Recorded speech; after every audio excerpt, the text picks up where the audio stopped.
Hi everyone, I'm Nadia, an intern from CoXplore, and welcome to Voices of the CoXplorers. So for today, we're going to be talking about some very juicy relationships and dating drama. So I'm going to welcome my fellow guest speakers, Trent, Celeste, and Evan. Please introduce yourselves. Hey guys, my name's Trent. I was on episode 1, but basically marketing intern at CoXplore, and yeah, I'm living in Melbourne, Australia. Hi, my name is Celeste. I'm also a marketing intern at CoXplore. I currently live in Singapore and I'm in a polytechnic called Temasek Poly, one of our tertiary education in Singapore. So how about you, Evan? Hello, I'm Evan. I'm a business consultant intern in CoXplore. I'm from Ngee Ann Poly in Singapore as well. Thank you, everyone. As I mentioned, we'll be talking about relationships in this episode of the podcast. So to start it off, I guess the simple question would be, how many romantic relationships or serious relationships have you all had in your lives, considering that all of us here are above 18? Yeah, I'll go first. So I've only ever dated one girl, and that was when I was 15 to 17 sort of thing. So yeah, I've only had ever had one serious girlfriend. But yeah. Celeste?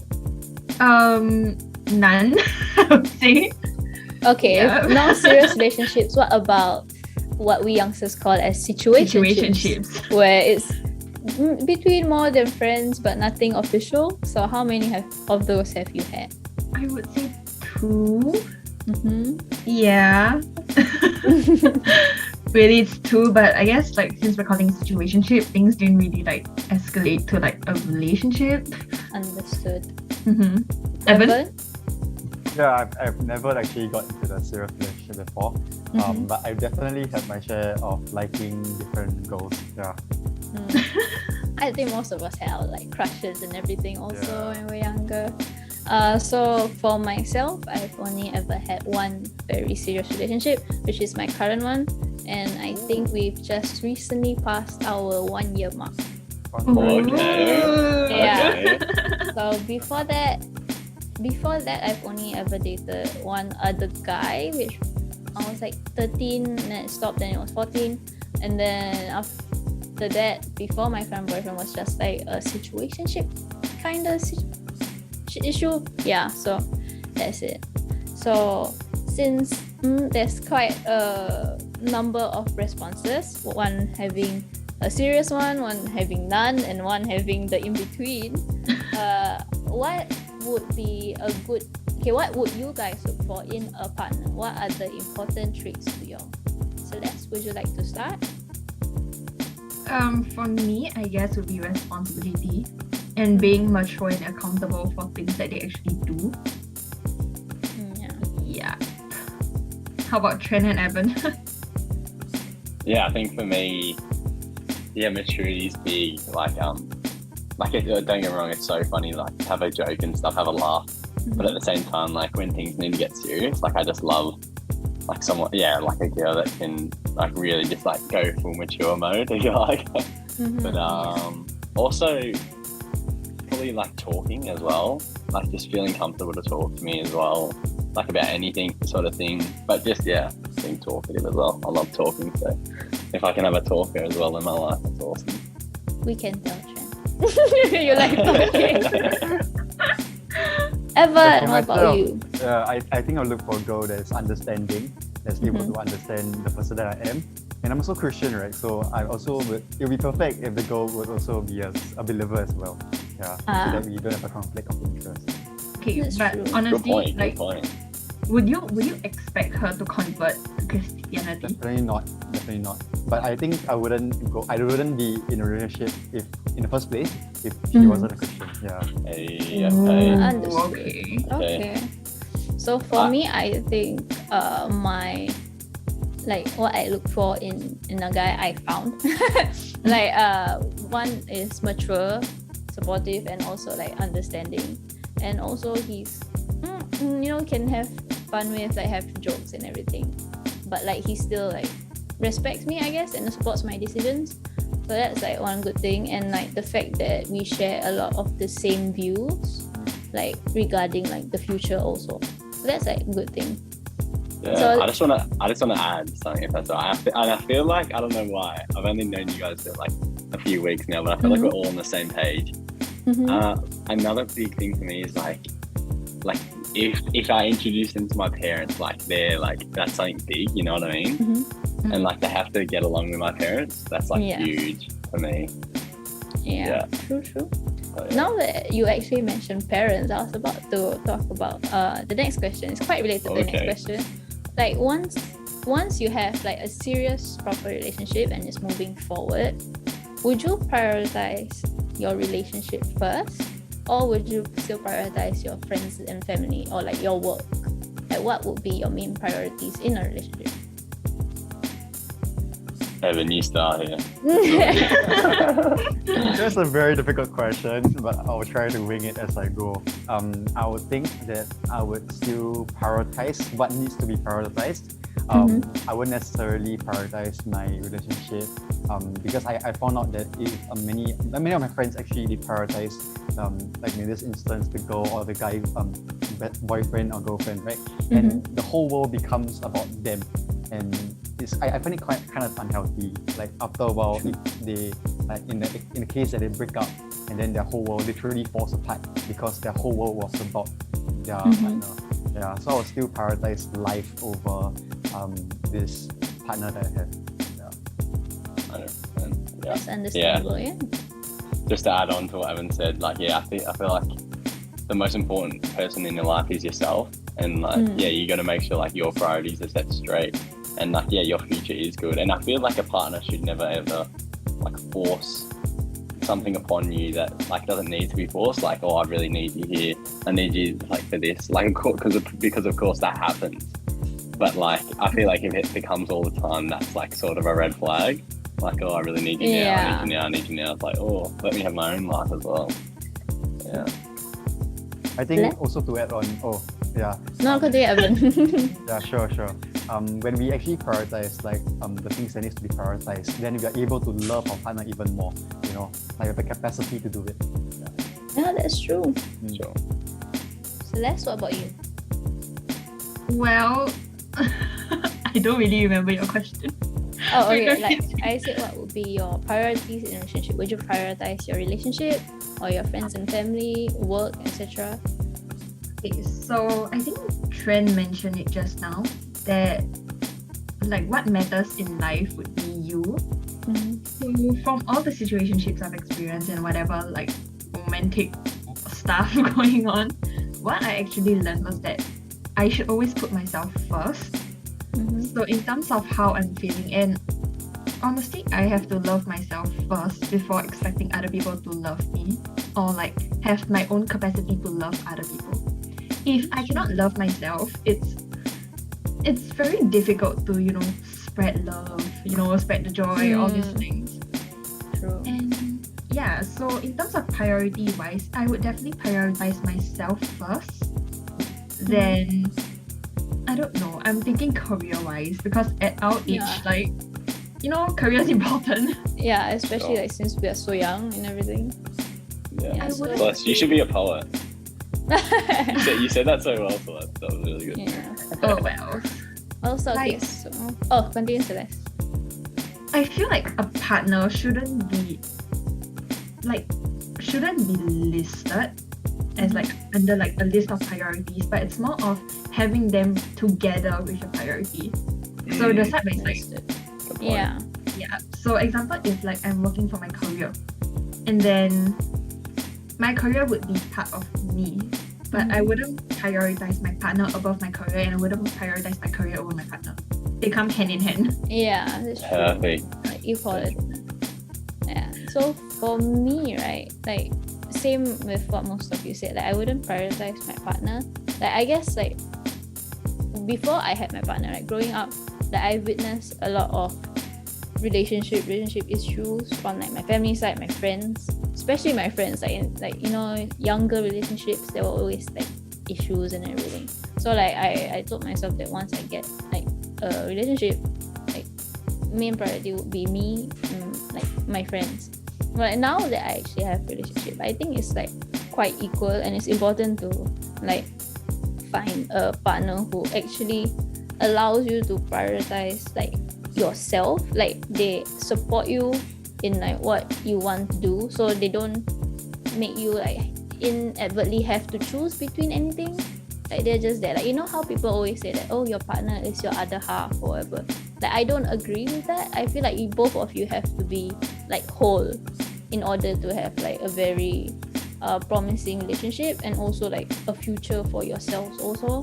So like it's important to me that I am whole and I am able to make my own choices in my own path, and then have my partner beside me who's also doing their own thing.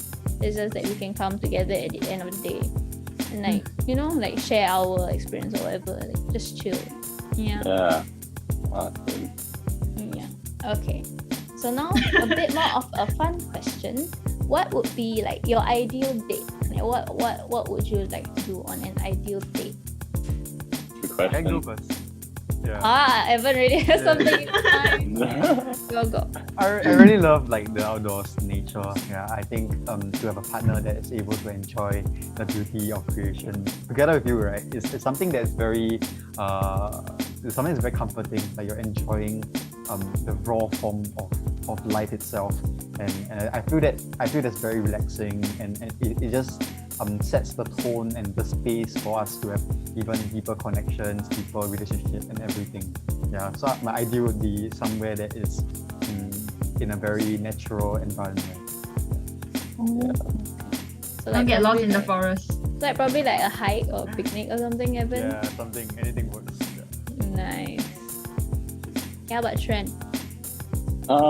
Yeah, similar to Evan. Like, yeah, the outdoors are so beautiful, and for me, like, I feel like I'm a pretty sociable person, so I'd want to see them like first of all, like in like a busy scenario sort of thing. So I'd love to take them like into the city or even like to the beach on a hot day sort of thing. But I feel like the beach is also a bit like personal. I feel like you have to know them a little bit to take them to the beach. But yeah, like a picnic in the park on like a nice summer's day would be awesome. Like yeah. Celeste? My turn.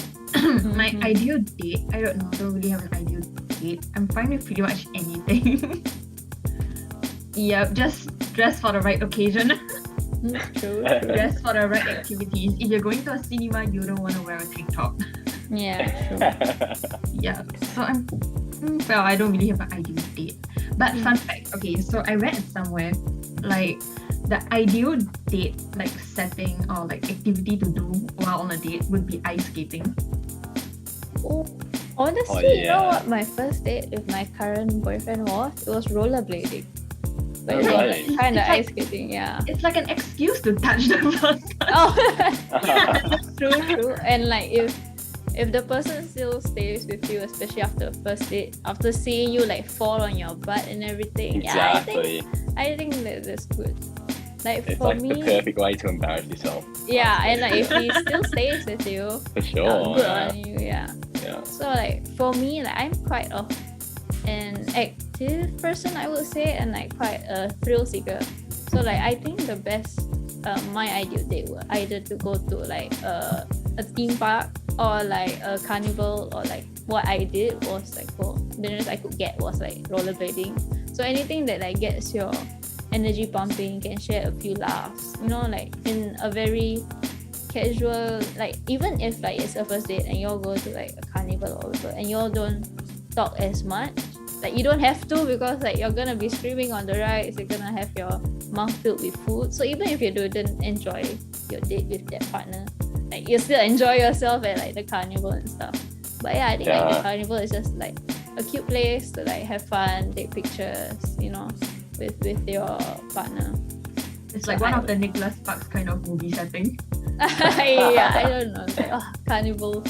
Yeah, and plus like we actually don't really have that much carnivals here. So like once a carnival like pops up, right, it's like, oh, like, you know, it's not a common thing to go to here in Singapore. So I guess like carnivals are cute. So Right. next question, a juicy question. Since we are all going to, you know, be finishing our intern, and sooner or later we're gonna actually start like our proper jobs and careers, would any one of you actually be open to dating a co-worker? Ooh. What's wrong with trend? Oh, we should keep that in. But anyways, Yeah. Okay, so yeah, you just asked it. Who wants to go first? Why don't you go first, Fred? Okay. Okay, let's start. His reaction though, I don't know what's wrong with him. go. That's a good question, Nadia. I probably would rule off, but I mean, like nothing, like it's hard because nothing gets in the way of love. You know what I mean? Like if you feel a certain way about someone, I mean, nothing should really ever stop that. But I think it wouldn't be healthy to continue the relationship at the same workplace. You know what I mean? So yeah, you could meet in the workplace, but I feel like it would be up to one, if not both, to leave. You know what I mean? But I mean, yeah, who knows what the future holds? So yeah. Celeste? Okay, like what Trent said, like you can't really exactly avoid this thing. If it happens, it happens, you know what I mean? But I wouldn't date someone from a workplace unless like we've both like left the place. Cause like honestly, I've experienced it before. If example, like you're dating someone, you ought to be biased towards them in some No, way. that's true. So if it happens at a workplace, people just think that the treatment is being unfair.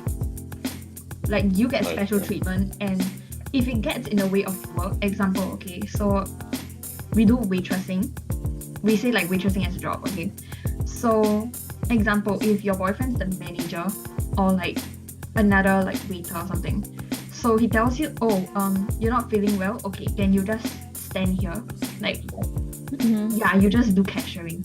But if it gets very busy, like you can't expect me to just stay in one spot. I have to move, I have to do something. You know, it becomes like your biasness would in turn make me a burden to the team. Yeah, I understand that. So like, as much as you want to date someone in the same workplace, it really depends on how like you guys handle the problem, handle the relationship in the workplace setting. It's true. Agreed. I think for myself, I actually would, like I don't mind doing it, just that if I were to do it, there has to be a lot of boundaries that to be set between each individual, right? And a lot of rules setting so that we can properly go forth in our daily lives, our professional environment. And also something that is not very healthy is the constant exposure to your partner, like because you go, like for example, if you live together already, you're gonna live together at home, then you go to work together and you work basically 24 hours with that person. Yeah, so I guess if we were to go forward with that, then I would have to set some sort of space for like, myself, so that there is that space to be there's a space for my mental health, I guess. Yeah. That's actually quite understandable also. So like for me, well, I can't really say because I'm currently in a relationship. But let's say I wasn't. If I was working, especially like office setting, like you said, it can't be avoided sometimes. Like feelings will grow and everything. But I feel like if none of you want to leave the workplace and you all still want to continue the relationship, certain steps have to be taken. Like for one, like telling HR, for example, like you need to tell so people know. And like I feel like if you're both on the same level as like co-workers, it's fine, but it gets more complicated when one is like of a senior level. So that's where like I think you really need to like move or to like change the senior. Like if like you're dating your manager, you need to change managers, or you need to change like your supervisor or whatever, because like it's unfair. And I also think like what Evan said, boundaries are important. Like boundaries like you need to take time for yourself also, especially if you're living together. If not, like you'll just feel very cramped, I would say, if like you're just with that person 24/7. And I feel like communication is like very important also. Like if you all are gonna be dating in the workplace, you need to know like, you know, what you can do, especially at your workplace, and what like you can't do. Like maybe like set like no flirting in the workplace or something like that. Like yeah, boundaries are important, and also like taking like the proper steps, I guess, to make sure that no biasness or unfairness like Celeste happens. So yeah, like if especially and you also need to know like your workplace rules, because some workplace like they just don't allow it. So like yeah, that's important also. So I feel like if anything happens, it happens. You just have to go about it correctly and be mature about it, and like taking steps and boundaries and everything. So yeah. Okay. So for the Can I add on to that? So some places they actually don't allow people to date, like co-workers especially. They don't allow people to date each other because like it affects the performance. True. Yeah. Yeah, so that's the main problem, I guess. So I guess if you can ensure that your work performance is not being affected and the person that you're like dating is fine with it, then why not? And also another thing is like, it's not just the dating. Like if y'all do break up, like it shouldn't have it can't affect like how y'all work together again. Like if y'all are working closely together and y'all break up, like it shouldn't like affect your work performance together. Like you shouldn't have like grudges on each other. Exactly. It can get messy. Yeah, it can get messy in the workplace, especially, and like other people will be like the awkward ones. Other co-workers is like, Yeah. I've been the middle person for so many times. Dude. It's just, it must be like, so awkward. It's a difficult position. True. So to end off this podcast, I would just like to ask each one of you to give some sort of like relationship advice to keep in mind for people who are in a relationship or are chasing someone to be in a relationship. Just your best advice or tips for people. You start us off, Nadia, if that's all right. Okay, so for me, I think like the most important thing to keep like your relationship going and like healthy is like trust and like communication. Like whatever insecurities you have or whatever, just relay it to your partner, and like as the partner, your partner should like take it in and like do the necessary steps to like make you feel comfortable and trusted. Like don't hide secrets, don't like force them to do stuff also. And like I think this is like a bit controversial, but like let them have their own friends. Like be it like the opposite gender, let them have their own friends, let them go out on their own time, spend time with their friends alone. Like you just have to trust them, and if they break your trust, then that's on them. It's not your fault at all. Just like just trust them, let them be free, and you also can be free to do like your own stuff. Take time to yourself. Like it's important. So like don't be too dependent. Trent? Yeah, good points. I think for me, honesty is probably the biggest pillar, like in my own mind. So just being open with each other with like what's going on and stuff. And I want to say not to a certain point of like every little detail, but like just being honest. Like if you aren't happy, like speak to mine and tell. Tell the other person like what's going on and stuff. But honesty is probably the biggest thing for me. But it's honestly honesty. Evan?